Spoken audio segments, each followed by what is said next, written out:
Muy buenas noches, bienvenidos a un programa más de Primer Plano. Hace mucho tiempo la Iglesia Católica prohibió el agio, estaban condenados los agiotistas y por eso la Iglesia prestaba, pero a tasas muy razonables.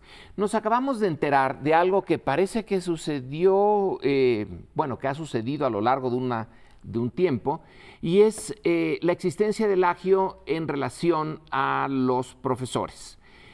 Una posibilidad de hacer negocios con el Sindicato Nacional de Trabajadores de la Educación, o más bien, si las dirigentes de ese sindicato daban su aprobación, era poner a los profesores en contacto con prestamistas.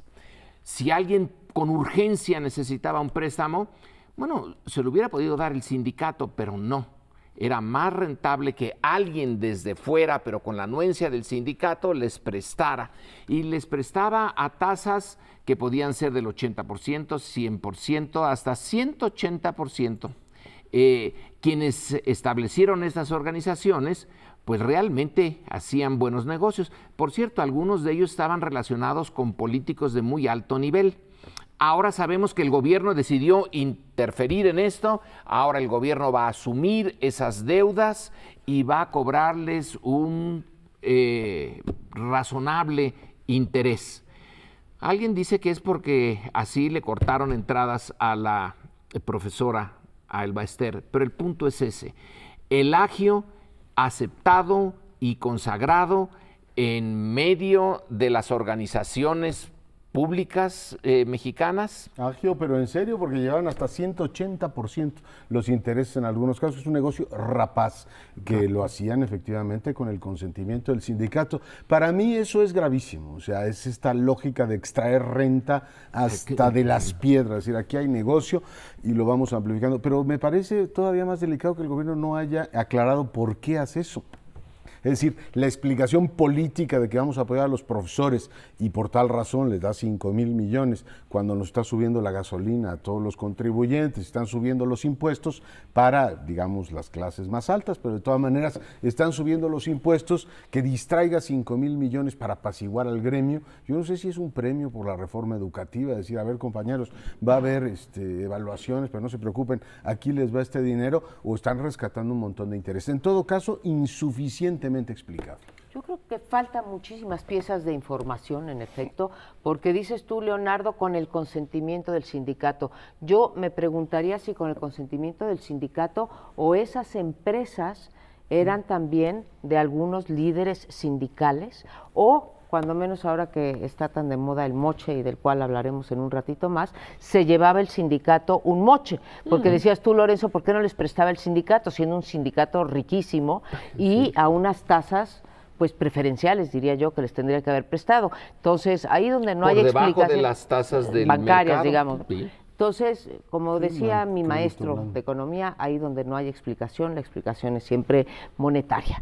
Entonces, creo que tenemos derecho, si no nos dan esa información, Leonardo, a especular de quiénes eran estas empresas agiotistas y qué le daban esas empresas agiotistas a el sindicato a cambio de que se pusieran, porque fíjense la cantidad de irregularidades. Esas empresas estaban contratadas, digamos, o estaban en contacto, para no usar la palabra contratadas, con la SEP, y a través de la nómina de la SEP se les retenía esa parte que debían.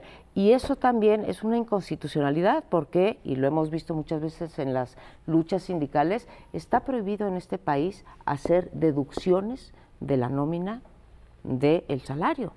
Entonces, por donde la veas, falta información, hay impunidad, estamos hablando de puras cuestiones ilegales, y vaya que sí hubo maestros que los necesitaban, porque son 5,000 millones de pesos que vamos a pagar aquí y todos los que nos están viendo. Tengo un punto de vista diferente en algunos aspectos. Primero, considero positivo que se salve a los maestros de la usura, porque les estaban quitando 3,000-4,000 pesos de su quincena, entonces les quedaba muy poco dinero para vivir. Eso me parece positivo, aun cuando para mí es bastante claro, lo está haciendo como parte de un acuerdo político popular con quienes sucedieron a Elbester Gordillo. Es decir, a Elbester Gordillo la meten por corrupta, nada más a ella, los demás la estructura la dejan, y para mantenerlos en paz dicen te vamos a dar esta prestación extra. Hasta ahí está bien, creo, porque pues están en guerra el Estado mexicano o el gobierno de Enrique Peña Nieto con la coordinadora, apoya al sindicato.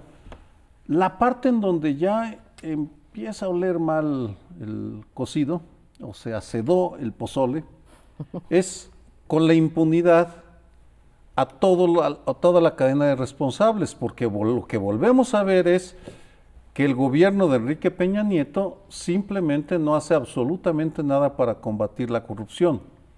Elbester Gordillo se queda como una anécdota ya muy lejana en el tiempo, vamos, ¿quién ahora la toma con entusiasmo como ejemplo de que va a haber una mayor honestidad? Ya nos dimos cuenta que era el típico chivo expiatorio de cada sexenio priista. Lo aterrador es el silencio, la omisión del gobierno federal que permite que esa corrupción en la cual intervinieron el sindicato, algunos funcionarios de la SEP y las SOFOMES, una variante de la banca comercial que no está regulada ni controlada, pues que no hay responsables, que no piensan castigar a nadie más. Ese es el punto para mí más grave. Salvar a los maestros por razones políticas, creo que hasta ahí me parece saludable. A ver, Sergio, porque digo, tenemos puntos de vista diferentes. Se le ha puesto esto al Profeproa, ¿sí? Esto habla de una irresponsabilidad, aparte de que haya habido agiotistas, es que tú te estás endeudando por encima de tu capacidad de consumo, que es lo que pasó con el Fobaproa, y por eso le llamamos ahora el Profeproa, ¿sí? No estamos premiando, en este caso, porque también el Fobaproa se salvó a muchos consumidores, también a muchos banqueros que no se debió haber salvado, me hago cargo de esos y empresarios, pero ¿por qué salvar a estos que se endeudaron de más y no salvar a tantos otros trabajadores o tantos otros consumidores de los servicios financieros, ¿sí? Porque a estos, y tiene que ver con lo que tú dices, eso es una práctica política, Sergio, clientelar.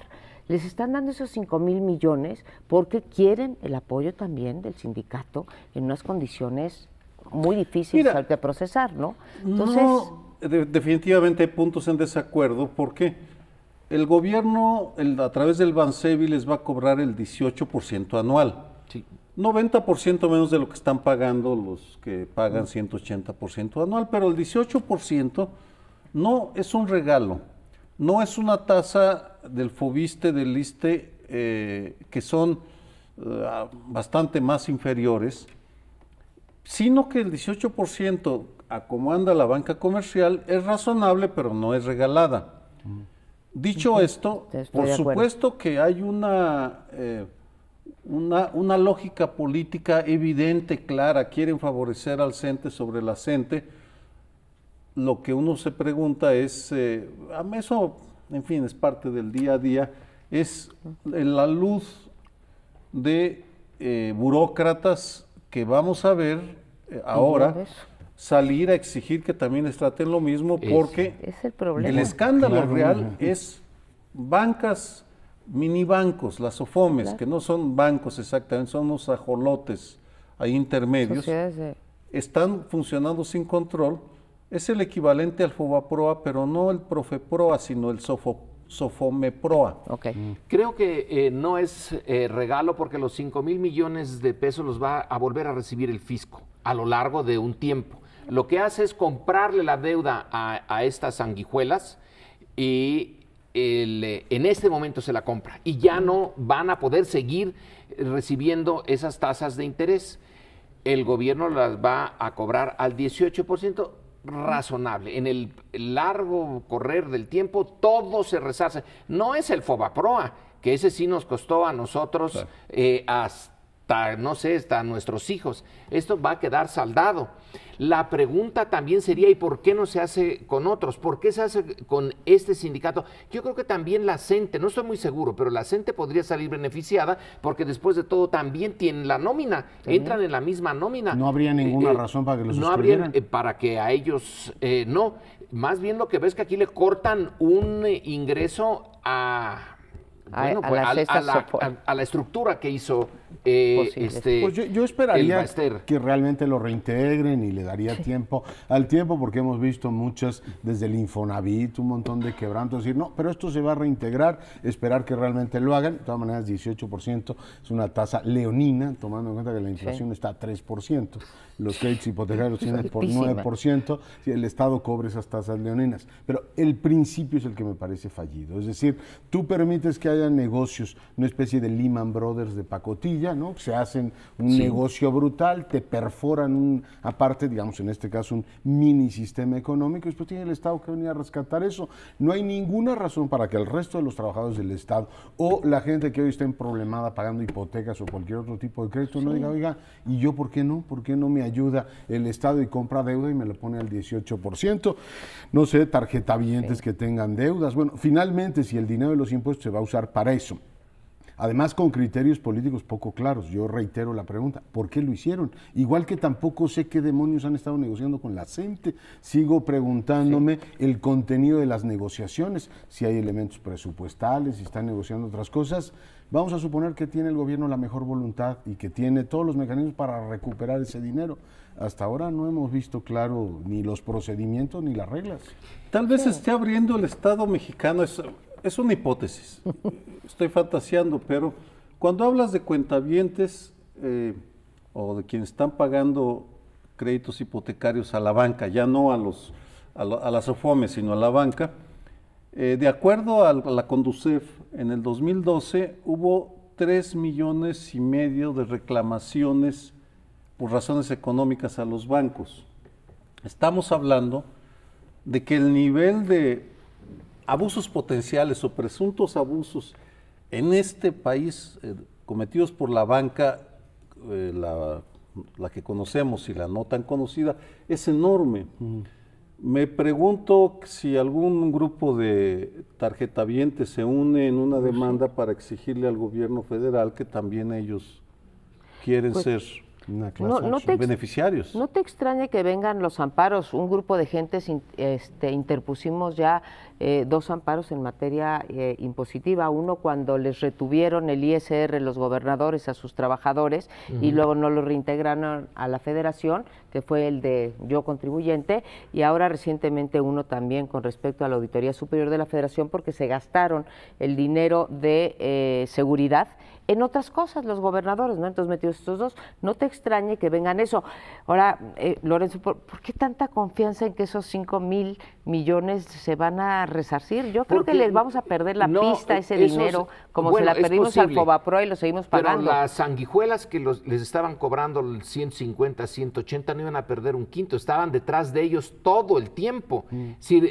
No es porque de repente no pudieran pagar, estaban pagando. Sí, claro. El negocio hubiera podido seguir sin que el gobierno se metiera para nada. No era el Fobaproa que de repente los bancos dicen ya no podemos, dimos unos malos préstamos. Estos préstamos los estaban pagando regularmente con sangre, como fuera.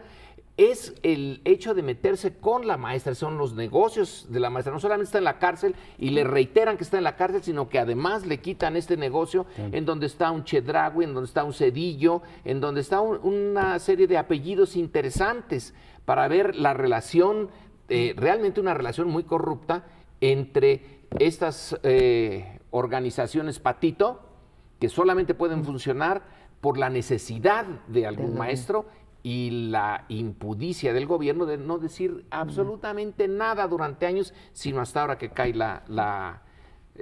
ahora que cayó la maestra. Sí. Le pusieron en la cárcel, además le iban a dejar salir, luego dijeron siempre no, y además le quitamos el negocio. Bueno, pero en fin, terminamos en este segmento, no nos deje, tenemos otros casos más o menos similares. Pues vamos a hacerle caso aquí a mi compañero Sergio Aguayo y vamos a seguir en la noche del moche, ¿o cómo era? Sí, la noche del Vamos moche. a tocar el tema del moche, que fue un escándalo toda la semana pasada.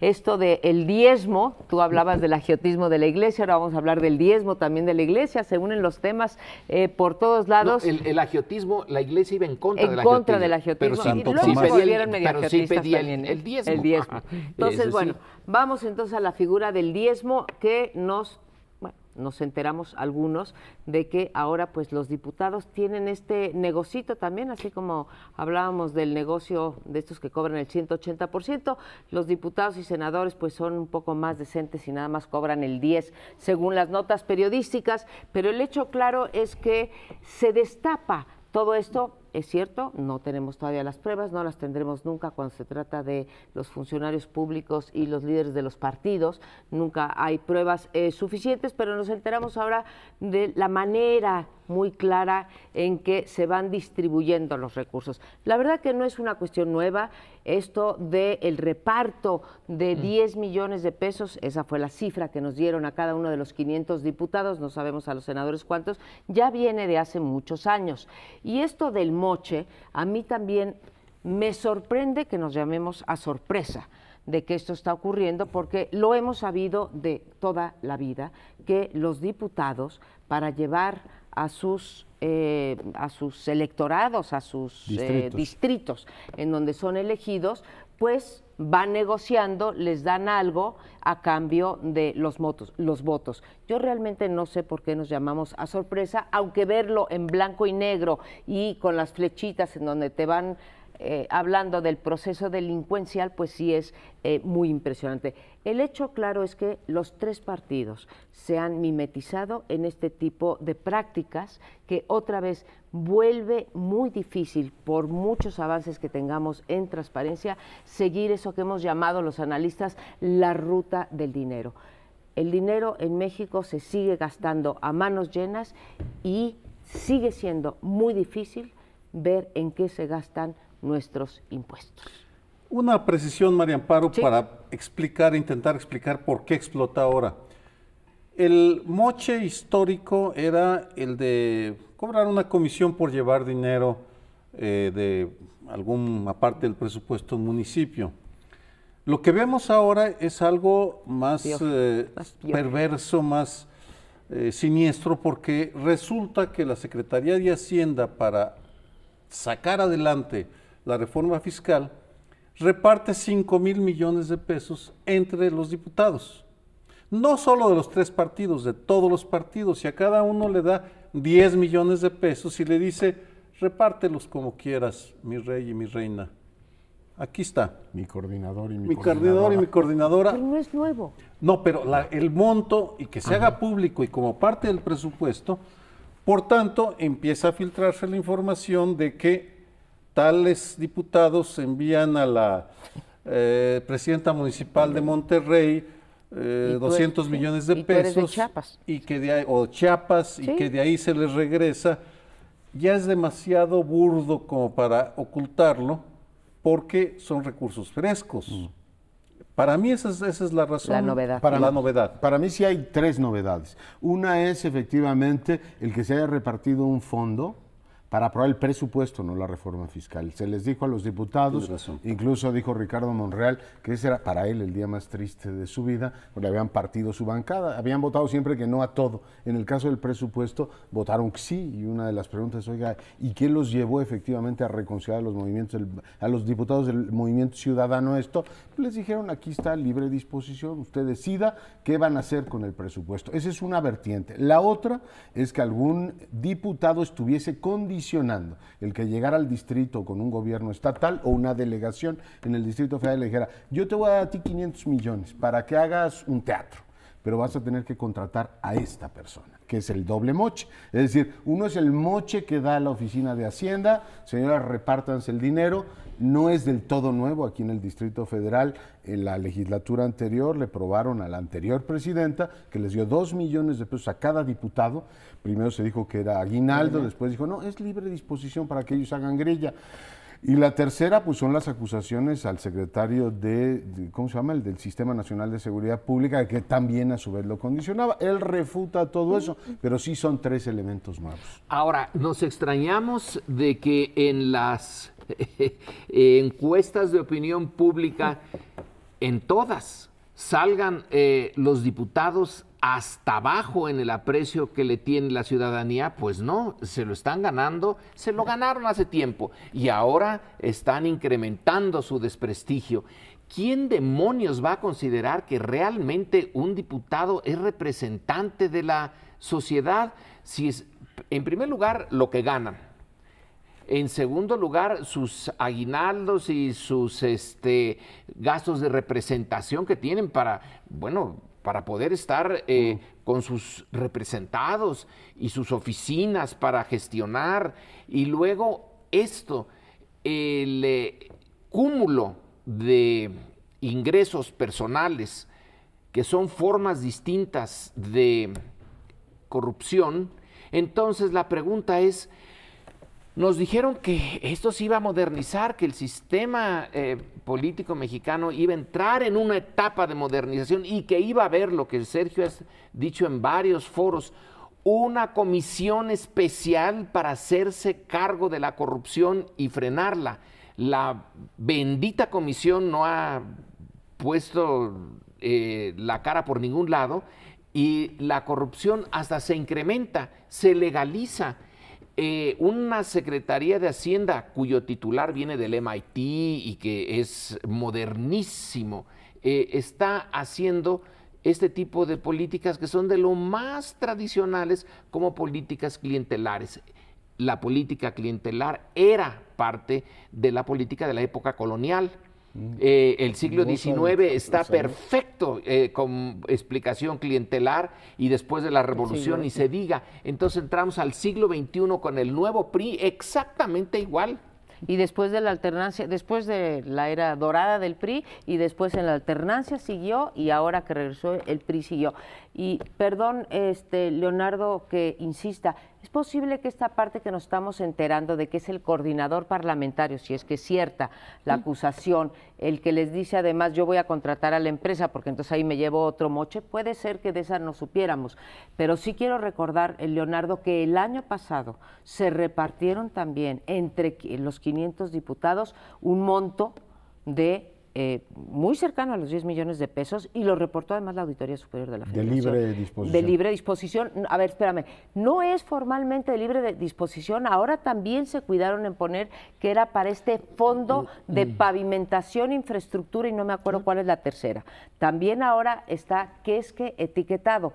Lo que uno no se explica es que entonces tengan la libertad de, si yo me gané el fondo porque soy diputada del Distrito 33 de aquí del Distrito Federal, se lo ceda yo al del Distrito 414, bueno, no 400 porque no hay 300, del 293 que es de Nuevo León. Eso sí no se entiende porque ahí sí estás malversando los fondos. Pero el año pasado y el antepasado y el anteantepasado se dieron estos dineros para tener los votos del presupuesto. Pero, a ver, no es, déjame contestar. Bueno. A ver, Marian, para mí lo que me parece poco claro es que el secretario de Hacienda o la Secretaría distribuye un fondo que fragmenta la visión completa que los diputados, en buena lógica, deberían tener del presupuesto. Finalmente representan a la nación y que les diga, a ver, cada uno de ustedes va a tener en su ventanilla un dinerito para atender a sus... Así es. Bueno, pues está muy mal. Pues sí, claro que sea. Está mal, pero y lo siguiente, el hecho de que se les permita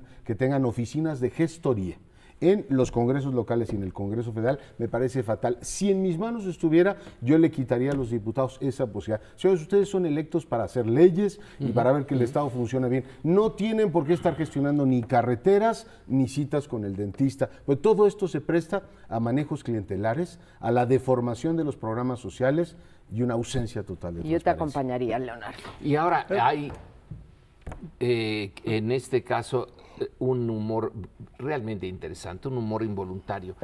Los fondos para pavimentación, cuando en todas las ciudades mexicanas, al menos en todas las que he ido últimamente, lo que hay es ciudades que parecen después de un bombardeo. Todo está lleno de hoyos, baches, un horror. lo mismo en Jalapa que en el DF, etcétera. Y todavía se dan el lujo de decir, son para pavimentación. Bueno, si fueron para pavimentación, entonces se quedaron en los bolsillos de los diputados, porque yo no veo físicamente ninguna ciudad bien pavimentada. Un par de comentarios ligados a lo que ustedes dijeron, con un preámbulo. Creo que ya es hora que el Politécnico, la UNAM, el CID, el colegio, pongan una carrera de corruptología. Es urgente formar a los profesionales. ¿Pero para qué? ¿Para que sean corruptos? Para que estudien la corrupción.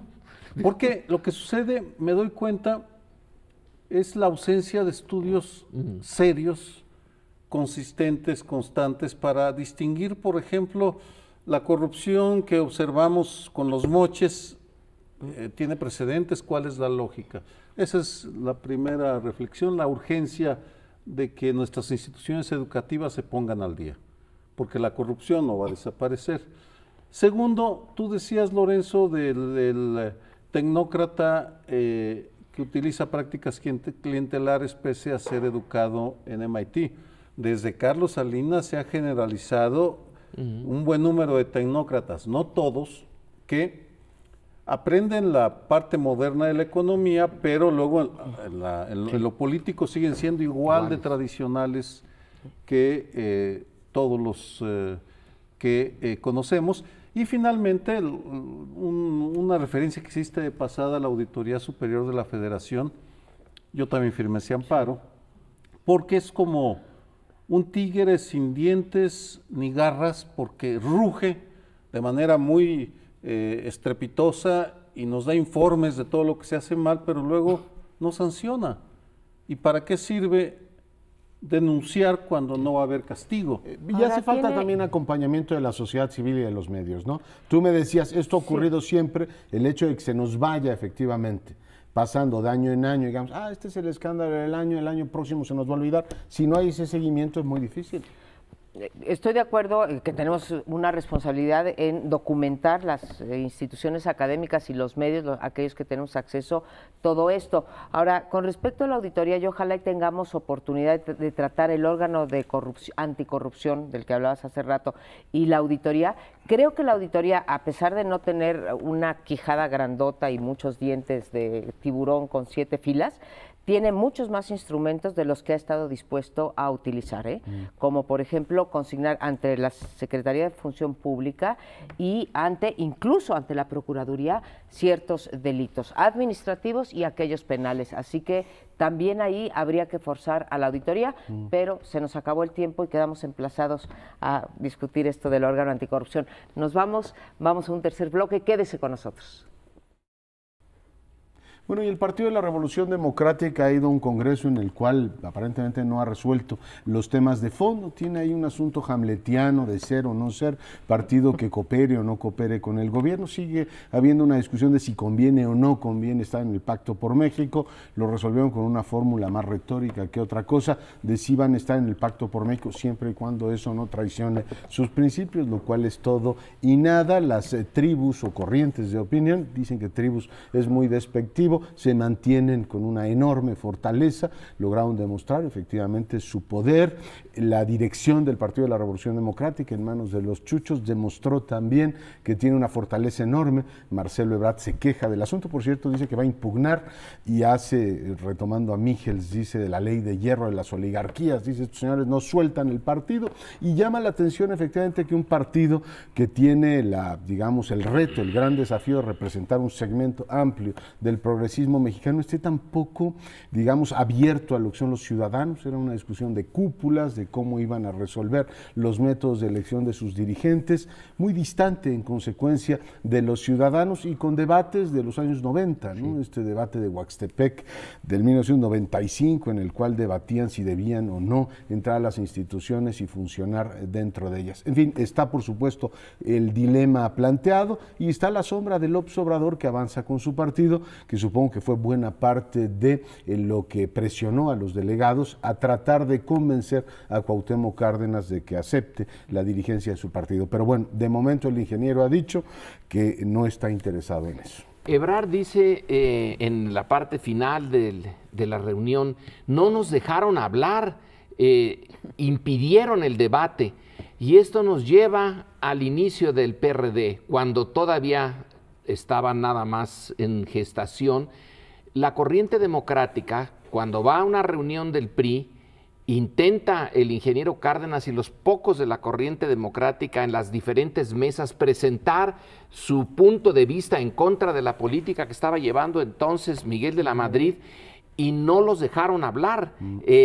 Sistemáticamente les obstaculizaron, y entonces ellos decidieron que ya no quedaba ninguna posibilidad de hacer nada dentro del PRI y que se iban.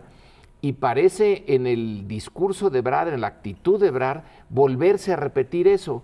El grueso del PRD se comporta como el PRI de su momento, ya tienen todo arreglado, y aquel que tiene en principio la posibilidad de plantear una visión distinta, una disidencia, a ese se lo cortan de entrada y quedan los arreglos exactamente como poco antes de que naciera el PRD. Se repite el fenómeno. Oye, Lorenzo, yo ya hay una pregunta, porque es cierto la reflexión que haces, 30 años después 30 años, estamos sí, 30 en las años. mismas. Yo me pregunto, entonces lo entendía, ¿sí? Que tú te tuvieras que salir y romper en un partido porque no había mecanismos democráticos, como también entonces se entendía que saliéramos a las calles, el sindicalismo democrático, etcétera, no había cauces. Hoy el PRD tiene cauces, porque estamos hablando nada más de la política interna de un partido, tiene cauces, pero en cada congreso del PRD y del PAN y del PRI también, pero vaya, del PRD estamos hablando ahorita, siempre que pierde una posición, se impugna. No tenemos esa cultura de decir, bueno, fuimos un Consejo Nacional, el Consejo o un Congreso Nacional, el Congreso decidió tal cosa por mayoría, ¿sí? Perdí. Yo quería que fuera por encuestas el método de selección, Marcelo Ebrard en este caso, y perdí. Siempre la reacción es decir, ah, no, me mayoritearon, ah, no, no estuvo el piso parejo. No. O sea, no tenemos buenos perdedores en este país. Siempre son los perdedores los que... Porque yo sí vi en ese congreso, incluso me sorprende, y creo que sí fue una diferencia con otros congresos, ¿no salieron peleados los chuchos y los bejaranos? Bejarano no salió a decir voy a impugnar, ni los chuchos tampoco. Fue esta nueva corriente, la de Marcelo Ebrard, la que sí me sorprendió que los bejaranos y los chuchos no salieran enfrentados, a pesar de haber tocado puntos muy difíciles para el partido. Una precisión, ese incidente sucede en la Asamblea Nacional del PRI de marzo del 87. Sí. Y lo que estaba a discusión era el método para seleccionar a los candidatos, en particular al presidente de la República, y lo que se discutía era cuál era el papel del presidente de la República en el proceso de selección. Cuauhtémoc y Porfirio, entre otros, proponían que se consultara las bases. La cúpula decía no, el presidente es el que debe de elegir quién va a ser nuestro candidato. En ese lo menciono porque la reunión de Oaxtepec fue diferente. No se discutía el control del presidente, se discutía el control de las burocracias, de las tribus, que en ese sentido escenificaron el mismo ritual, el mismo trance, porque es una especie de catarsis colectiva en la cual durante 3 días en las sesiones empiezan a criticar los males del PRD, que se resumen en 3 muy claros: las corrientes internas, el predominio de las corrientes internas y cómo eso aleja a la ciudadanía, porque tú no militas en el PRD, tú militas con Bejarano, con los Chuchos, con Sotelo, con Marcelo, que tiene su propia tribu, vamos, ahora no le gusta, pero tiene su tribu. Luego, el segundo problema que tienen y siempre discuten es su eficiencia como gobiernos, que siguen sin saber qué hacer con los gobiernos, salvo repartirse los cargos, pero no es un proyecto como el que tuvieron los comunistas italianos o los partidos trabajadores de Brasil, convertir los gobiernos locales como ejemplo para catapultearse hacia el futuro. Y finalmente, lo que quedó claro siguen sin saber qué hacer con el carisma. No estaba el presidente, pero sí estaba el carisma de los líderes carismáticos. La discusión era, queremos que regrese Cuauhtémoc porque es el único que tiene autoridad. Lo cual, qué drama, que 25 años después, casi 25 años después de creado el PRD, se crea en el 89, tengan que regresar a su presidente fundador, porque ningún otro. Pensemos todas las generaciones de líderes de izquierda que han sido descabezadas, barridas, desprestigiadas. No hay una figura nacional fuera de Cuauhtémoc y Andrés Manuel dentro de la izquierda. Es terrible. Y eso es el dilema, es el momento fundacional, ¿no? Finalmente, Cuauhtémoc Cárdenas vino a unir a todo ese grupo que venía del PRI, que venía del PMS, en fin, que venía de distintos sectores y logró aglutinar una, digamos, constelación política muy impresionante en 1988 y sorpresiva. Después López Obrador lo consiguió de una manera también tremendamente eficaz, pero no lo han logrado resolver. Una buena parte de lo que están pidiendo hoy las corrientes de opiniones, que regrese el ingeniero para que nos mantenga en paz a todos y no haya ninguna que sienta efectivamente o se sienta sometida por la otra. Una reflexión sobre Brad. Cuesta mucho en los partidos modernos construir liderazgos democráticos, es decir, liderazgos que tengan efectivamente, digamos, aceptación por la sociedad. Él terminó una gestión muy exitosa como jefe de gobierno de la ciudad, entró a las reglas para la selección del candidato de la izquierda, las aceptó, se reconoció derrotado y cooperó con López Obrador.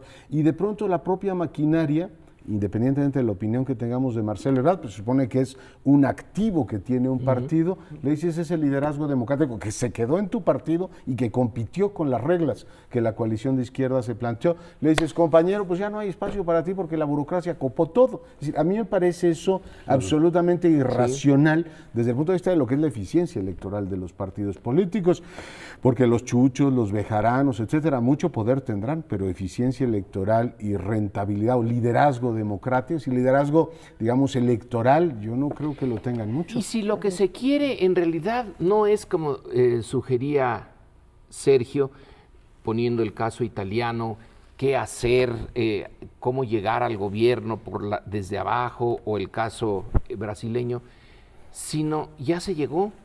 Están realmente, no lo pueden decir, pero lo que están haciendo es decir, nosotros hasta aquí llegamos, ya con eso estamos más que conformes, no le muevan al agua, ya fue nuestro límite, hasta aquí, para eso estamos. No estamos para pensar en un proyecto nacional, en un gobierno, estamos para quedarnos aquí, y si quedarnos aquí significa apoyar el Pacto por México y cuando venga el momento de la reforma energética, pues a ver cómo le hacemos, pero no nos vamos a ir ya. Ya está aquí, se ha colmado nuestro objetivo. No es el objetivo de llevar al país hacia adelante, sino llevarnos a nosotros, a donde estamos, y por lo tanto, ahí está bien.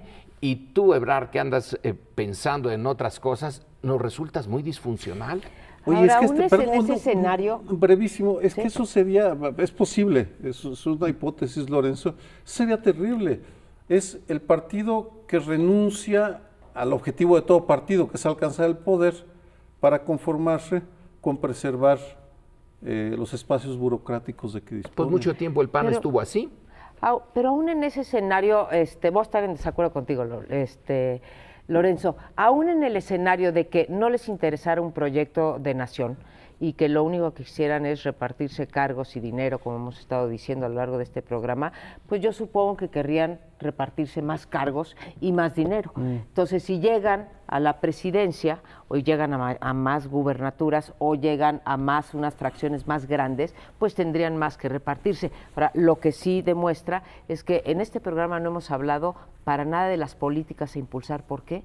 Porque es lo que menos se discutió en ese Congreso. A mí me parece y tienes toda la razón. Absolutamente inquietante la perspectiva que pones sobre la mesa, Lorenzo, y sí, me quedo con la idea de que están negociando fondos para reconstrucción de Guerrero, que les tocó la lana para la capital y eso les va a caer a las delegaciones, y que a lo mejor su horizonte es ese, y ellos creen que efectivamente ahí es donde se tiene que llegar. Me sorprende también que después de los datos del Latinobarómetro, en los cuales se refleja el enorme desencanto que el mexicano tiene con la democracia y tiene que ver, tú lo comentabas en un texto, con las distancias sociales que tenemos y el tema de la inseguridad.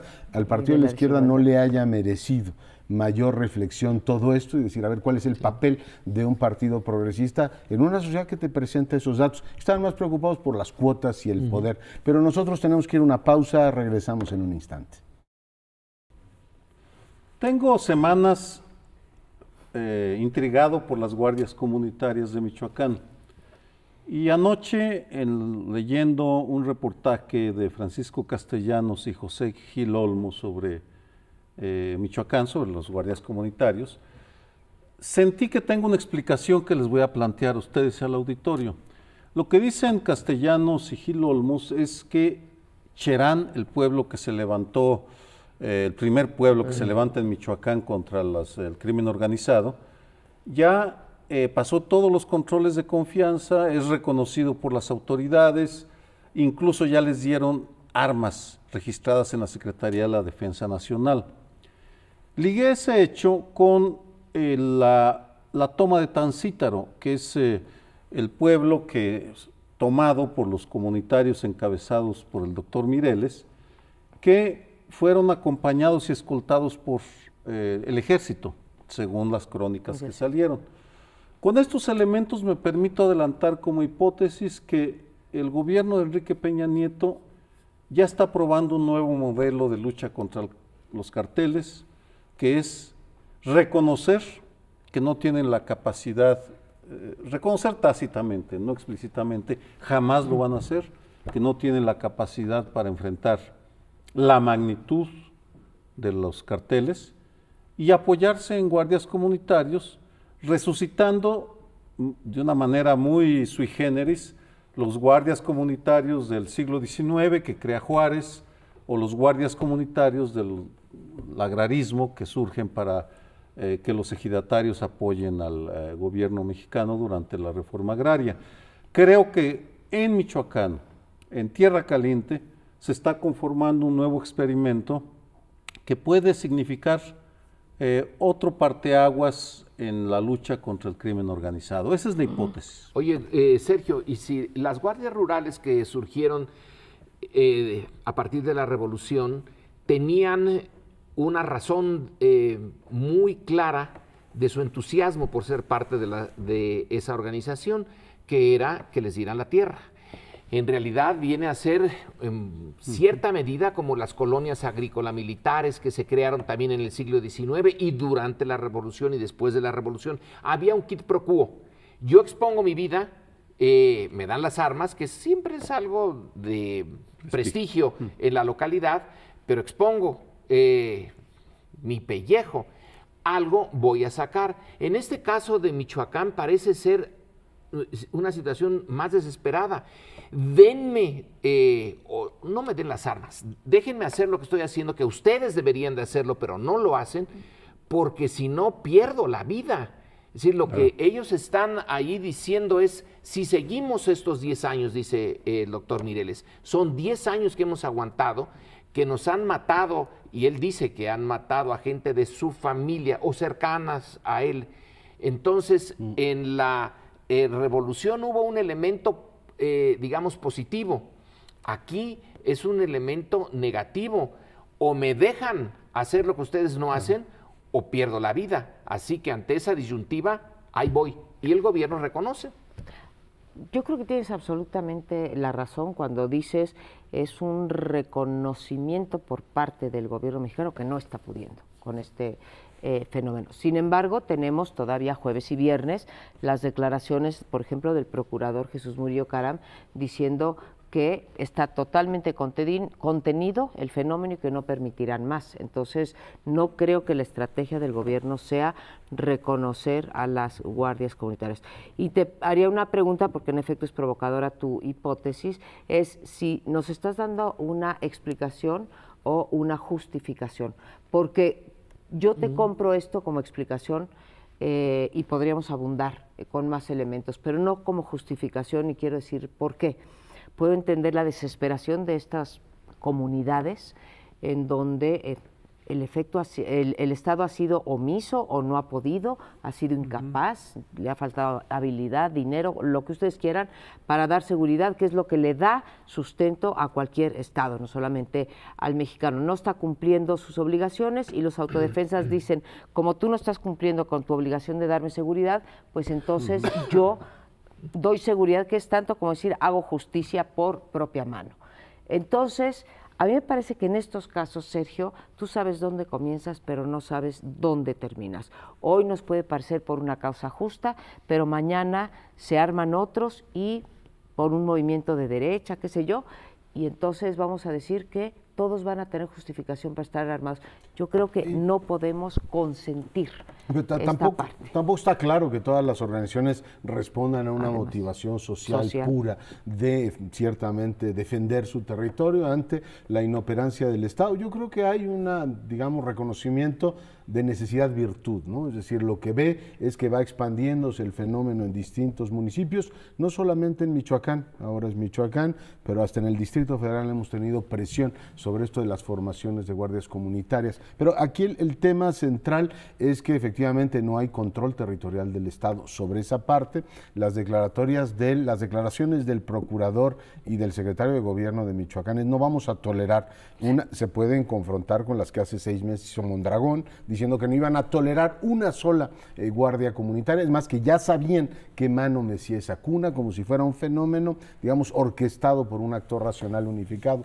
Yo creo que es el desastre territorial que tiene el Estado mexicano lo que explica todo esto, es decir, la gente, y lo dice muy bien Mireles, desde una entrevista que le hizo hace ya tiempo Salvador Camarena, lo decía, oiga, mire, esto no es propiamente una opción, cuando su vida está en peligro, usted no tiene más remedio que decir, aquí me organizo y me enfrento a esto. A mí lo que me extraña, y aquí dejo el comentario, es que el Estado mexicano no promueva desde los distintos ámbitos de su actuación el que la sociedad se vaya organizando para evitar que la criminalidad avance, es decir, que vaya efectivamente desde las, digamos, economías ilegales haciendo este trabajo de contención de la criminalidad, y ya que la explota en la fase que yo creo que es indelegable del Estado, que es el monopolio de la violencia, diga, pues ahora ante un hecho consumado no tengo más que reconocer a estos señores.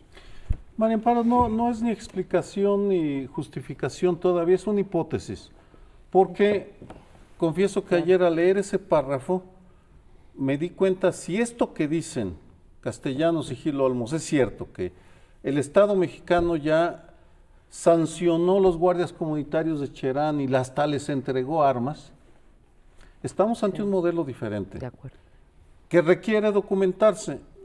No lo he documentado, por tanto, hasta ahí lo dejo como hipótesis. En el momento en el cual revise si están disponibles los documentos que explican la racionalidad, no solo de Cherán, que ya la conozco, sino del Estado mexicano, pues estamos, sí sostengo, ante un hecho inédito, porque la toma de Tancítaro fue hecha con acompañamiento del ejército mexicano.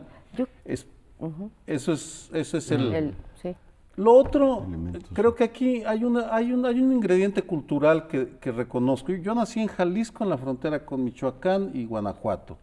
Por tanto, conozco esa región bien. Y luego me vine al DF y entiendo que en el medio urbano intelectual del DF esto suene como algo terrible, cuando es absolutamente natural y lógico.